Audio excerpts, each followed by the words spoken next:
سبيل الدموع سبيل مريح নাহমাদুহু ওয়া নুসাল্লি আলা রাসূলিহিল কারীম আম্মা বা'দ।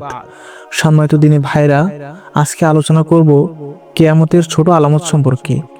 আজকে কয়েকটি কিয়ামতের ছোট আলামত সম্পর্কে বলার চেষ্টা করব ইনশাআল্লাহ। প্রথম আলামত হচ্ছে, রাসূল সাল্লাল্লাহু আলাইহি ওয়াসাল্লাম ইরশাদ করেন, কিয়ামতের অন্য একটি আলামত হচ্ছে তুমি দেখবে নগ্নপদ বস্ত্রহীন দরিদ্র ছাগলের রাখালেরা উঁচু উঁচু ভবন নির্মাণে পরস্পরে প্রতিযোগিতা করবে।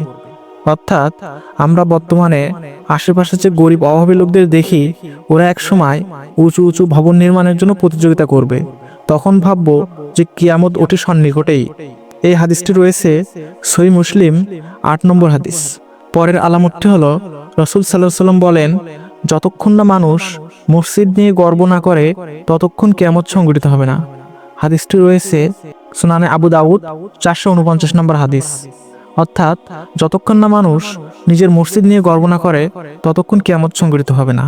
অর্থাৎ মানুষ যখন নিজের মসজিদকে নিয়ে গর্ব করবে, আমার মসজিদ ২ তলা, অন্যজনের মসজিদ ১ তলা, আমার মসজিদে টাইলস মোজাইক করা, অন্য মসজিদ মাটির, এগুলো নিয়ে যতক্ষণ না পর্যন্ত গর্ব না করবে ততক্ষণ পর্যন্ত কিয়ামত সংঘটিত হবে না। পরের আলামতটি হলো, রাসূল সাল্লাল্লাহু আলাইহি ওয়াসাল্লাম ইরশাদ করেন, কিয়ামতের পূর্বে এমন দিন আসবে যখন চারিদিকে অজ্ঞতা ছড়িয়ে পড়বে, দিনে ইলম উঠে যাবে এবং খুনোখুনি বেড়ে যাবে। হাদিসটি রয়েছে সহিহুল বুখারী ৭০৬২ নম্বর হাদিস।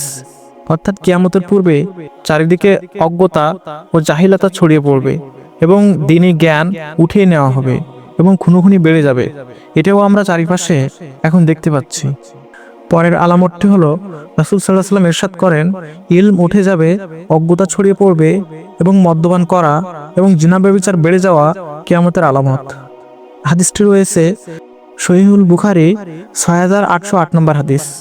অর্থাৎ অজ্ঞতা বেড়ে যাবে এবং দ্বীনি জ্ঞান উঠে যাবে ও মদ্যপান ও জিনা ব্যভিচার বেড়ে যাবে, যেটা আমাদের সমাজে এখন প্রকাশ পেয়েছে। পরের আলামতটি হলো, রাসূল সাল্লাল্লাহু আলাইহি ওয়াসাল্লাম ইরশাদ করেন, অযোগ্যদের হাতে যখন দায়িত্ব অর্পিত হবে তখন কিয়ামতের অপেক্ষা করো। হাদিসটি রয়েছে সহিহুল বুখারী ৫৯ নম্বর হাদিস। অর্থাৎ যখন অযোগ্যরাই দেশের বড় বড় দায়িত্বে অর্পিত হবে তখন মনে করব কিয়ামত অতি সন্নিকটেই। কিন্তু এটা আমাদের সমাজে এখন আমরা সচক্ষে দেখতে পাচ্ছি।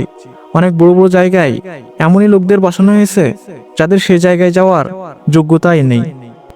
পরের আলামতটি হলো, রাসূল সাল্লাল্লাহু আলাইহি ওয়াসাল্লাম ইরশাদ করেন, ততক্ষণ পর্যন্ত কিয়ামত সংঘটিত হবে না যতক্ষণ না ফুরাত নদীতে স্বর্ণভাণ্ডার প্রকাশ পায় এবং লোকজন এটি নিয়ে যুদ্ধে লিপ্ত হয়। হাদিসটি রয়েছে সহিহ মুসলিম ২৮৯৪ নম্বর হাদিস।